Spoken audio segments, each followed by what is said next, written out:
may get a few bumps and wiggles here. It's been pretty smooth today, but it does get a little bouncy in the mountains here. Now they have a couple waterfalls in the valley. One's going to stand out from the rest. She stands 360 feet tall and goes by the name Manawaiopuna, but you might be more familiar with her nickname. We're about to go have a look at Jurassic Falls.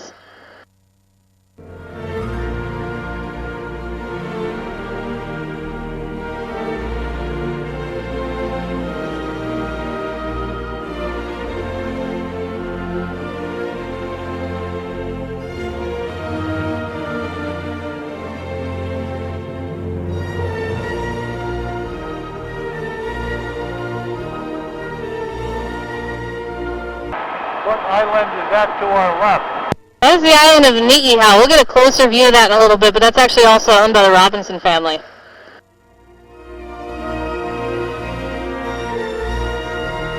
You've probably seen that from the Pacific Missile Range out there. There she is up ahead. That's Jurassic Falls, Manawaiopuna. This is where they landed the helicopter in the beginning of the first movie.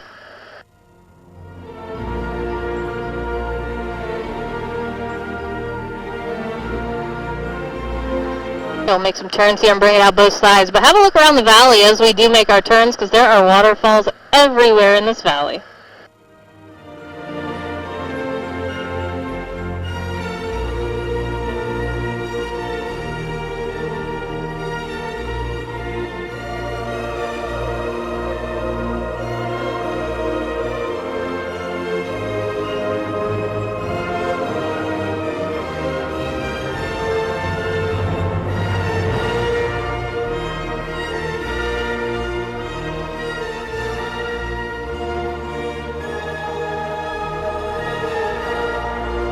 Helicopter landed down there. Oh yeah, you'll see helicopters in weird spots on this island because so much of it there's just no other way to get to. That's my buddy Gary down there. John Sr., we're bringing you in for the close-up here.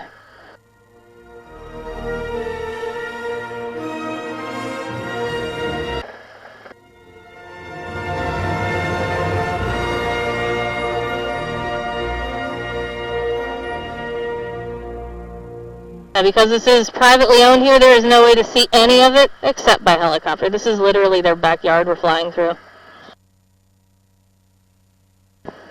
That is incredible. Not a bad view. Okay, see all these dead trees sticking up off the hilltop here? This is hurricane damage left over from Hurricane Iniki. Iniki came ashore here September 11th of 1992. It was the most devastating hurricane to ever make landfall in the Hawaiian Islands, and it was a direct impact on Kauai, so still some remnants of that about a quarter century later.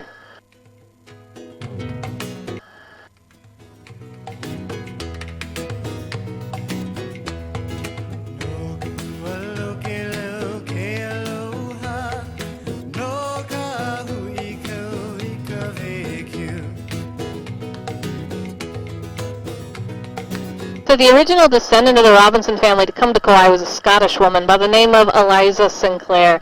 She lived most of her life in New Zealand, and she sailed here in 1863. A year later, she made the first land purchase for the family, but it wasn't here on Kauai. It was that other island you saw out there, Ni'ihau, known as the Forbidden Island. You're not allowed to set foot on Ni'ihau unless you were born there or invited by the Robinsons. That was a stipulation of the land deal when Eliza bought it, that it never be developed or made public. And she bought it from the king. This was a long time ago, way before Hawaii would become a state. That'd take another 90 years. At the time, we were under the rule of King Kamehameha V, and he charged her $10,000 in gold for Ni'ihau. In today's money, that's only $150,000. Not bad for your own private island. You can't even get half a house here for that much. She got 45,000 acres over there.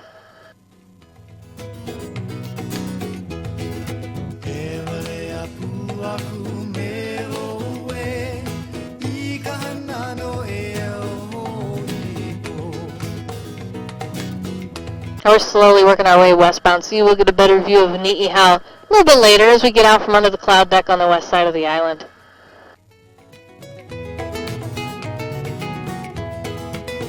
If I have any scuba divers on board, the best diving in the state of Hawaii is right off the coast of Ni'ihau, but it is an adventure crossing the channel, let me tell you.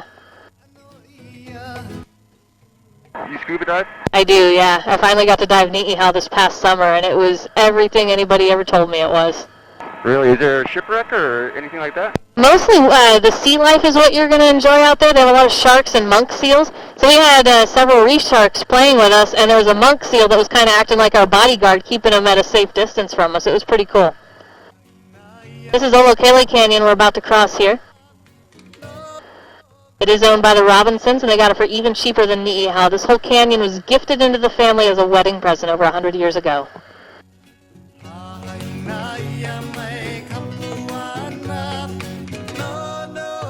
Here, honey, here's a canyon.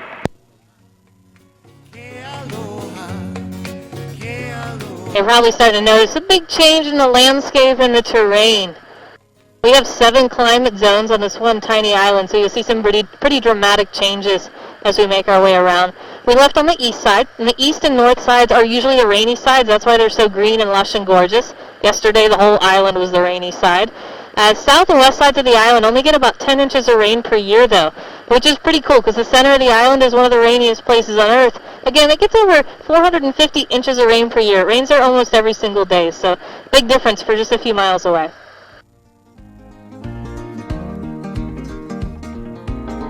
Gonna put the world away for a minute, pretend I don't live in it. Sunshine gonna wash my blues away.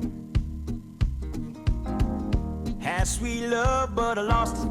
She got too close, so I fought it. Now I'm lost in the world, trying to find me a better way. Wishing I was deep in the water somewhere. Got the blue sky breeze and it don't seem fair. Only worry in the world is the tide gonna reach my chair. Okay, we're just leaving Robinson Land now and crossing over into State Land. What you're looking at ahead of you is known as the Grand Canyon of the Pacific. Welcome to the Waimea Canyon.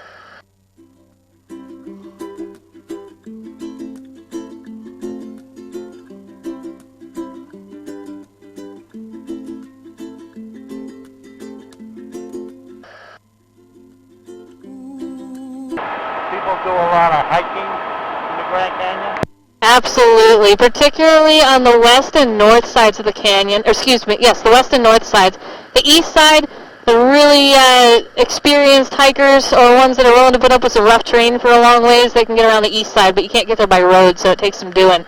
And there is one trail that'll take you down the ridgeline to our left side about 10 o'clock down to the bottom of the canyon. It's called the Kukui Trail. But it's about 2 miles. And it is extremely vertical. Brian actually did that one, and he's a very avid hiker. He hikes all over the place in Tennessee on the Appalachian Trail. He said this is the hardest hike he's ever done. But he went down and he was cruising all along the river down there, camping and whatnot. Now, if you look out at the canyon walls, you'll see all sorts of horizontal striations in them. What you're seeing are individual layers of lava, separate eruptions of Mount Waialeale. That's how the island was formed, beginning a little over 5 million years ago. This is the oldest of the major Hawaiian islands, so it's had the most time for erosion to sculpt it, and this canyon's a great example of that.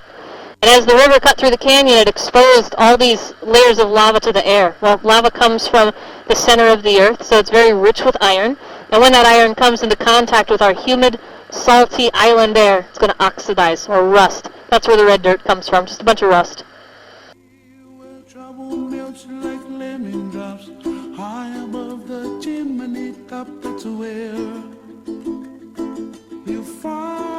We're right about the deepest part of the canyon here. It's a half mile deep and 16 miles long north to south.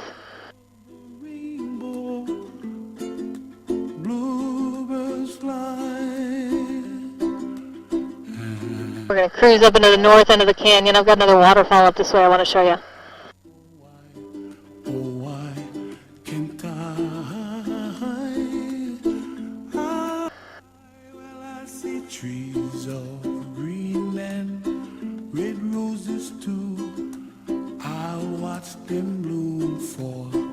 Here she's coming into view ahead at your 1 o'clock. That's Waipolo Falls.